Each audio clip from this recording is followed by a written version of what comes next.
Som. A graça e paz, igreja. Sou um filho amado de Deus, vencendo a rejeição, a procrastinação, a ira, o medo, a sexualidade distorcida, a baixa autoestima, a codependência anulativa, a ansiedade e a orfandade. Meu nome é Guilherme. Tá nervoso, né? Eu sou o filho mais novo dentre 3 irmãos e sei que dentre eles meu nascimento não foi planejado. Meus pais descobriram sobre mim algum tempo depois de um encontro de casais. Porém, mesmo com a surpresa, fui muito bem aceito por eles. Cresci em um lar onde havia um déficit de amor materno muito grande, pois aos meus 4 anos de idade meus pais se separaram e pela graça e misericórdia de Deus, nosso pai ficou com nossa guarda. Lembro-me vagamente dos ocorridos dessa época. Entretanto, as poucas memórias que tenho são muito marcantes, como lembrar de ter policiais em frente à minha casa, com meus pais discutindo no meio da noite, ou de meu pai saindo de casa e indo morar com minha avó para que eu e meus irmãos continuássemos no conforto de nossa casa, por conta da separação da minha mãe, proibindo durante um período de nós vermos o nosso pai e de N outras situações.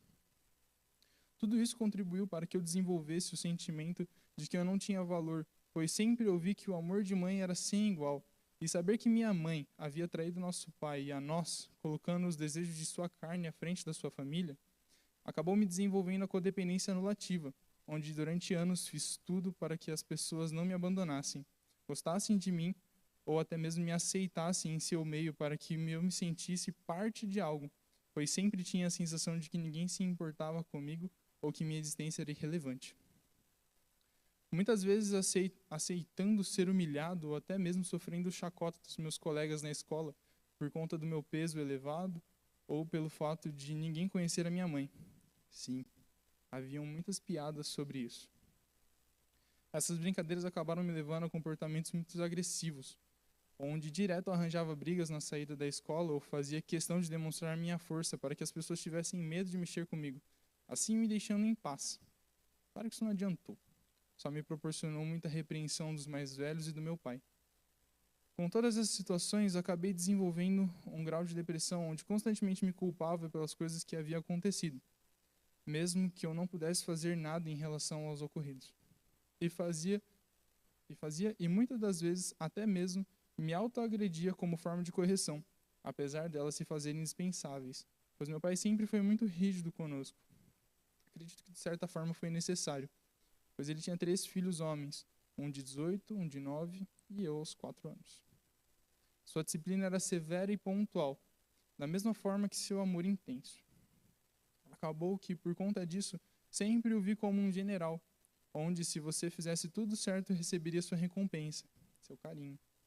E se fizesse algo de errado, seria corrigido de acordo com o que fez. Por conta disso, passei minha adolescência inteira vivendo uma vida dupla, uma na frente do meu pai e outra no mundo.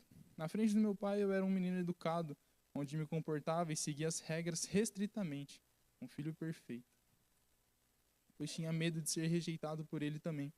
Então falava e fazia em sua frente tudo o que traria orgulho, e por trás fazia tudo o que não devia. Por conta de fazer parte de uma geração onde o skate estava em alta, aos meus 9, mais ou menos 10 anos, comecei a praticar o esporte e acabei me enturmando com todo tipo de gente. Por conta de querer ser aceito por eles, comecei a fumar, beber, falar palavrões e até ficar com algumas meninas. Não tenho orgulho disso, e hoje me arrependo muito dessas escolhas, afinal não me acrescentaram nada, apenas me geraram inúmeras marcas, das quais hoje em dia simplesmente servem de história. Dentro dessa vida completamente distorcida e bagunçada, recebi um convite muito inesperado. O filho da minha madrasta, Ricardo, que hoje chamo de irmão, com muita alegria, me chamou para ir na célula em sua casa, onde meu irmão de sangue, o Daniel, frequentava. Não tinha nada para fazer, então acabei aceitando o convite, e foi onde tive o primeiro confronto do Espírito Santo. Não fazia sentido em minha cabeça, pois todos naquela célula tinham no mínimo mais de 17 anos, e os mais novos eram eu e o meu irmão, com 17. E mesmo eu sendo extremamente novo, eles me receberam muito bem e me abraçaram, sem que eu fizesse nada ou nem demonstrasse algum tipo de talento para que eles tivessem, algum tipo de cuidado. Passaram um bom tempo cuidando de mim, mas ainda assim não havia aberto mão da minha vida dupla. Então a célula inteira se prontificou a me convidar para ir ao encontro de jovens em 2017, que foi, sem sombra de dúvidas, o pior encontro da minha vida. Lembro-me que o pastor Sérgio havia chamado alguns jovens de periferia para participar do encontro Na frente do pessoal, eles eram muito gente boa. Entretanto, nos quartos, eles atormentavam os mais novos. Lembro-me de me ameaçarem inúmeras vezes de me bater se eu dormisse. Pela diferença de tamanho e força, acabei ficando apavorado e não dormi na primeira noite. Apesar de ser assustador, agradeço por isso ter acontecido. Pois foi por conta disso que, quando deram uma ministração falando Salmos 46, que diz: Deus é o nosso refúgio e fortaleza, socorro bem presente na angústia, pude sentir seu toque e sua presença. Assim, tendo minha primeira experiência com Deus e podendo finalizar aquele encontro com toda alegria e paz que excede todo entendimento. Quando voltamos do encontro, acabei fazendo algumas amizades, das quais não se fazem mais presentes em nosso meio. Que, por sinal, sinto muita falta deles nesse período. Mas que me ajudaram muito no começo da minha caminhada. Passei algum tempo vivendo uma vida coerente com o que nos era pregado. Entretanto, não demorou muito até que minha carência e desejos da carne voltassem à tona. Acabei então decidindo voltar para a vida que estava, agora vivendo uma vida tripla. Uma em frente a meu pai, uma na igreja e outra no mundo. Passei anos assim, cada vez mais afundando nos meus desejos e sempre acompanhados dos incentivos dos meus irmãos, que já viviam a mesma coisa que eu em 2019.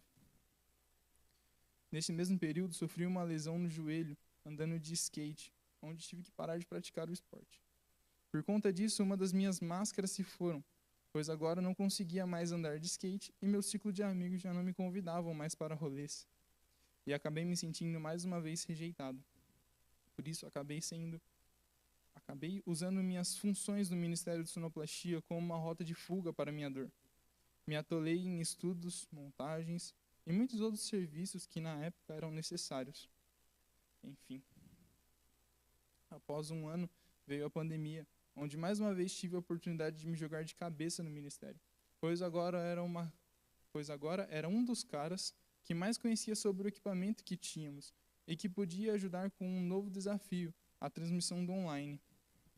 Fiquei vivendo assim durante muito tempo, vivendo uma vida morna, simplesmente consumindo os esforços de todos aqueles que se proporam a cuidar de mim sem levar tudo o que eles faziam a sério.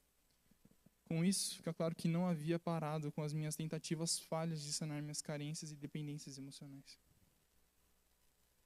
Cheguei a um ponto de estar saturado, de viver da mesma forma por tanto tempo. Então, com a flexibilização da pandemia, acabei sendo desafiado a ir a uma viagem missionária para uma cidade chamada Buíque, onde ali tive várias experiências e momentos tantos bons como ruins. Ali conheci a menina que, por osmose, se tornou minha primeira namorada, onde desenvolvi uma forte dependência emocional. Passei um ano fechando os meus ouvidos e meus olhos para tudo e todos, acreditando seguramente que ela seria a pessoa que Deus preparou para mim.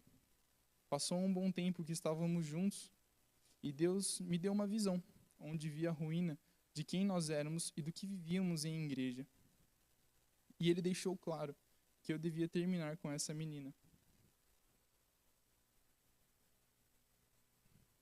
Me perdi.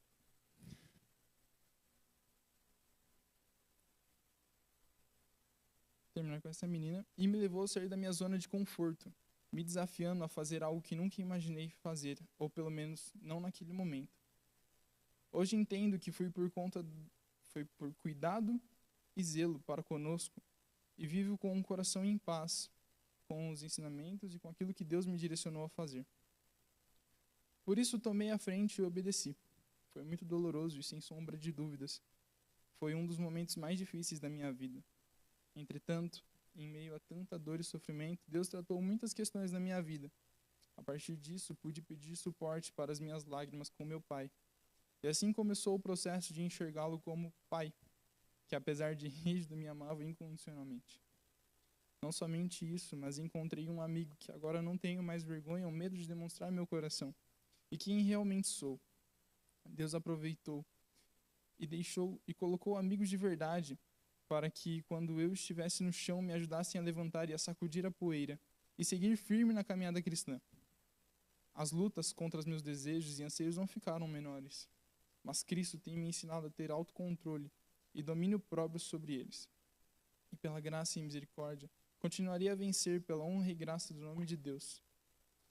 Obrigado pelo silêncio de vocês.